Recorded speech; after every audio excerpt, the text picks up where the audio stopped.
Y yo estaba escuchando atentamente, amigas y amigos, el comentario que leía nuestro compañero Wilson Robalino sobre que la UNASUR regresa. Ojalá este anhelo de los latinoamericanos y de gran parte de ecuatorianos se convierta, amigas y amigos, en una realidad.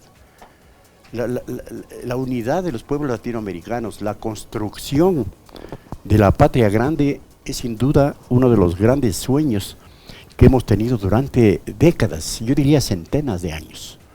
Desde que se instauró la República, el libertador Simón Bolívar pues tuvo en mente esa gran idea de unificar a las poblaciones de todo el continente latinoamericano para hacer la patria grande. Y ese sueño no ha concluido, ese sueño sigue vigente, aunque como una utopía, pero sigue vigente, sigue permanente. Pero no faltará, amigas y amigos, quienes siempre estén dispuestos a torpedear la posibilidad de la construcción de la patria grande, de la unidad latinoamericana. Sobre eso vamos a hablar un poquito y también sobre el tema juicio político en los próximos minutos. Pero como siempre, saludar a quienes nos han escrito, a Luis Guerra, muchas gracias por comunicarse con nosotros, a Miguel Almeida, a Jessica Jurado, nos saluda debe ser desde Paraguay, ¿no? Gracias por estar con nosotros, mi querida Jessica. Osvaldo Rosero también nos saluda cordialmente. Ana Gabriela López nos desea un lindo día igual para usted, mi querida Ana Gabriela. Miguel Almeida nos comenta que en un país donde es muy fácil y barato el sicariato no tiene sentido un petardo en un flash memory. Interesante comentario, ¿eh? A Legni Barreiro, buenos días, dice amigos de Radio Pichincha. Bendiciones y muchas gracias por informarnos con la verdad. A Rosa Jara, a Jofre Almeida, a Lucita Carmen Peso, a Miguel Almeida, a Gladys Patiño, a Luis Enrique Zarzosa, saludos cordiales para usted también, mi querido Luis Enrique. Y comenta justo esto, ¿no? Un saludo, dice, por los explosivos, el explosivo de verdad les enviarán a los de la posta, dice nuestro amigo Luis Enrique. Así se lavarán la culpabilidad del encuentro. Fuera, Lazo, fuera, dice. Tenemos otro comentario acá de Billy Boat. Dice, Lazo miente por cada diente multiplicado por 1.000.000. Caramba. Soy la Rosa Galarza. También saludos cordiales para usted, doña Rosa.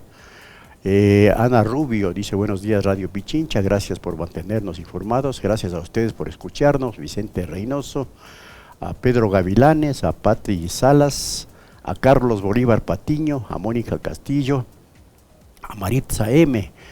Bueno, a Diego Ayala, Jean-Pierre Bentancur, Vicente Martínez y una serie de personas más que se están uniendo en estos precisos instantes para acompañarnos en esta emisión de Punto Noticias Matutino.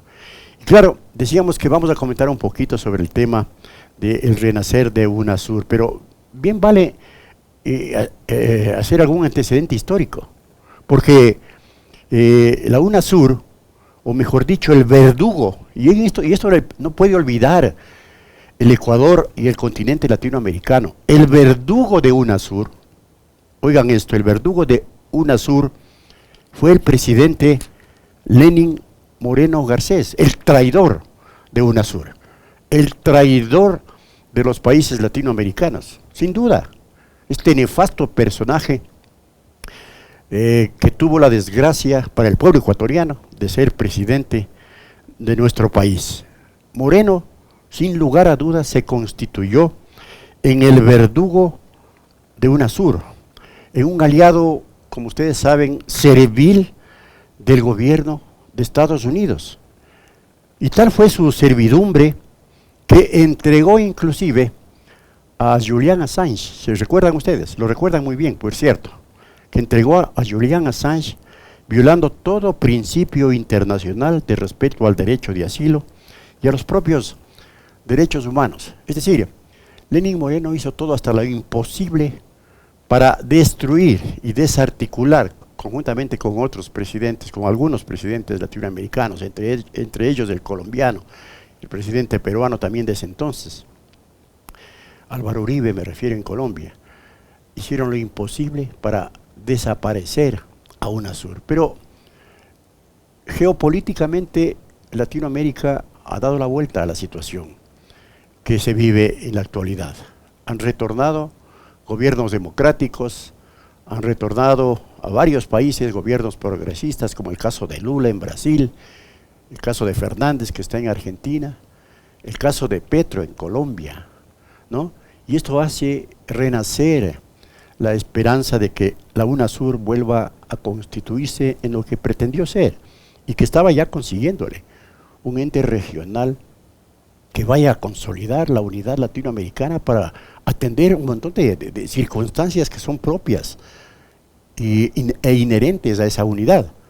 Pero lamentablemente estos torpedeadores de la unidad, como Lenín Moreno, pues hicieron que las circunstancias se traben y que a la postre UNASUR inclusive esté en peligro o estuvo en peligro de desaparecer. Pero bueno, hay noticias, soplan vientos interesantes en América Latina y puede ser de que esto se vuelva a constituir con el aval de presidentes democráticos latinoamericanos que hoy mismo están en el poder. Qué bueno que esto sea así. Pero no olvidemos nunca, señoras y señores, no olvidemos nunca para señalar, como debe señalarse a los responsables de semejantes circunstancias, entre ellos el traidor presidente Lenín Moreno, que hoy se encuentra atravesando una situación compleja porque se la merece. Asilado, no asilado, refugiado, o escondido, mejor dicho, ese es el término exacto, escondido en Paraguay, hoy tendrá que responder a la justicia ecuatoriana. Ojalá lo haga, ojalá lo haga. No sabemos aún qué vaya a pasar. Hoy justamente se decide si es que en efecto se dicta o no la orden de prisión preventiva contra este traidor expresidente Lenín Moreno Garcés. Hoy se decide justamente en una audiencia que se tiene que continuar en la Corte de Justicia. Pero así están las cosas. Y entonces uno se pone a pensar, ¿no? Si es que en el continente no existieran este tipo de traidores, qué bueno hubiese sido que, por ejemplo, en el tema de la pandemia, 2 años enteros que tuvimos que enfrentar esta difícil situación, las cosas hubieran sido diferentes, porque enfrentando monolíticamente América Latina, el golpe no hubiera sido tan tremendo, tan fulminante como lo fue, de lo cual hasta ahora el país evidentemente no puede recuperarse, y acaso el Ecuador es el único país que no ha logrado una recuperación mucho más acelerada, como sí lo han hecho varios países latinoamericanos. Es que en Ecuador siguen las políticas neoliberales, radicales, enfermizas que impiden que se pueda salir adelante, ¿no? Y justamente de eso también quiero analizar y comentar un poquito en esta segunda instancia.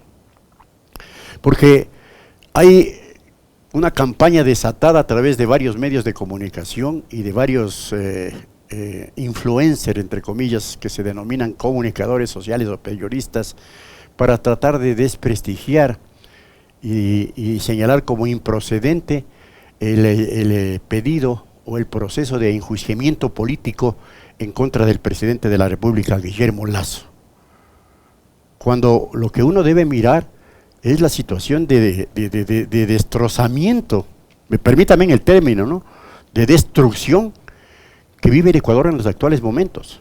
Prueba de ello es lo que decía ayer el analista que entrevistamos en la mañana, Salvador Foti, ¿no? La criminalidad, ¿sí?, en el país le ha ganado al Estado ecuatoriano, se ha tomado al Estado ecuatoriano. Incluso Salvador Foti llegó a hablar de una situación de Estado fallido en los actuales momentos. Socialmente, el país está desestabilizado hace rato, 2 años desestabilizado, no se diga institucionalmente. Todas las instituciones tienen un nivel de credibilidad, pero absolutamente bajo como nunca antes en la historia. Y esto da cuenta de que el país está destruido y de que las reacciones de último momento a propósito del terremoto no van a solventar y no van a solucionar esa difícil problemática por la que atraviesa el Ecuador. No, de ninguna manera, señor presidente.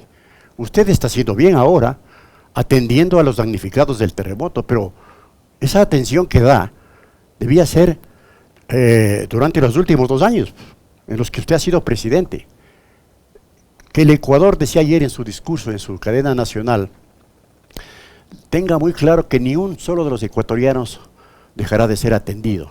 Bueno, esa responsabilidad la tenía que haber usted cumplido durante los últimos 2 años, y no lo ha hecho, no lo ha hecho.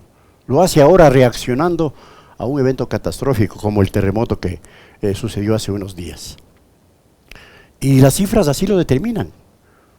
Las cifras así lo señalan, señor presidente. Miren, el índice de pobreza en el Ecuador actualmente es del 25.2% y del 8.2%. 8.2% pobreza extrema. Es decir, en el Ecuador hay cerca de 4.5 millones de ecuatorianos que viven en situación de pobreza y de pobreza extrema en el país. Eso es sumamente grave. Es lo mismo decir que uno de cada 4 personas es pobre por ingresos. Según el propio INE, se considera que una persona pobre por ingresos es cuando gana $82.72 mensuales, mientras que la línea de pobreza extrema es de $50 mensuales. Esto equivale a ingresos de $2.95 y de $1.66 diarios, respectivamente. Le pregunto, señor presidente, ¿quién puede vivir con esos ingresos? ¿Quién puede comer? ¿Una familia ecuatoriana podrá comer con $1.66 diarios? ¿Con $2.95? Una familia típica ecuatoriana de 5 miembros. Ni una sola persona lo puede hacer. Esa es la situación desesperante por la que atraviesa el Ecuador. En cuanto a trabajo, no hay trabajo, hay desempleo absoluto. La gente no logra, ni por más profesional que sea, no logra emplearse. No se hable de la inseguridad por la que atraviesa el Ecuador, que es realmente alarmante, nunca registrándose niveles o índices nunca antes registrados en la historia de este país, convertido en uno de los más violentos del continente. La ciudad de Guayaquil está considerada una de las más violentas del mundo. Todo esto, aparte de las secuelas que implica que no haya trabajo, que no haya salud, que no haya educación, que no haya una economía que permita enfrentar las necesidades básicas, está también agravado con la migración permanente que se está produciendo en los últimos días, señor presidente. Si es que no hubiera tanta traba para salir del Ecuador, la exigencia de visas y una serie de requisitos más, en los actuales momentos, al menos 1 millón o 1,5 millones de ecuatorianos ya hubiesen migrado, ya hubieran abandonado el país. Lo están haciendo a diario como 200, al momento se registran unos 250,000 a 300,000 de lo que se sabe que han migrado a otros países, poniendo en peligro su propia vida. Muchos de ellos han fallecido. Muchos de ellos han entregado su vida al momento de emigrar. Y esto lo dijo un experto como Jacques Ramírez, que estuvo precisamente ayer en los estudios de Radio Pichincha Universal. Esto quiere decir, entonces, señoras y señores, que solo estos aspectos fundamentales a los que hacemos referencia, salud, educación, economía, pobreza extrema, migración galopante, son ya argumentos suficientes como para que a usted, señor presidente Lasso, lo enjuicien políticamente, porque no ha podido atender y ni siquiera cumplir sus propios ofrecimientos realizados durante la campaña electoral. De allí que es claro, absolutamente claro, el juicio político que se está procesando y que será motivo de una definición en la Corte Constitucional, es procedente. Más del 90% no le creen a usted, señor presidente.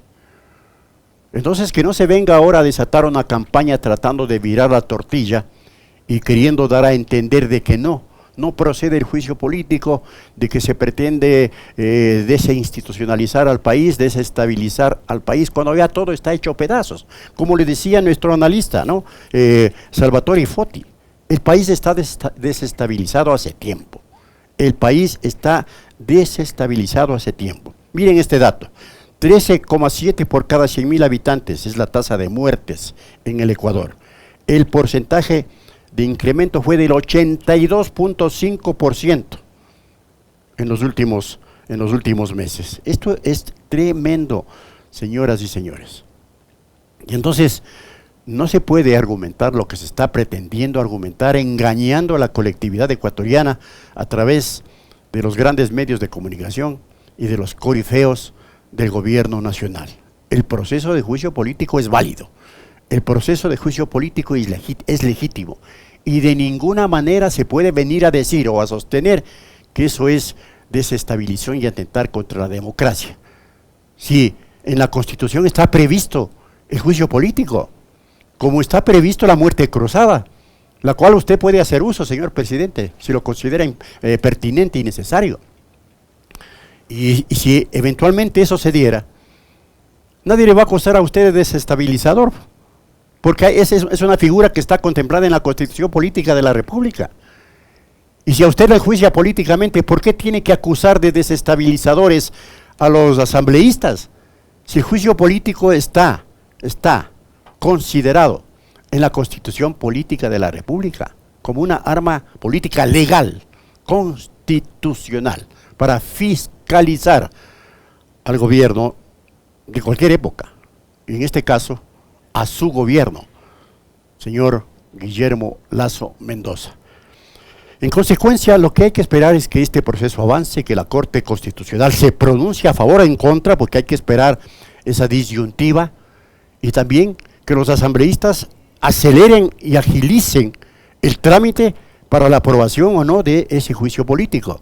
Ya no se puede aceptar tantas dilaciones y tantas equivocaciones como las que se evidencia a través de las informaciones de prensa.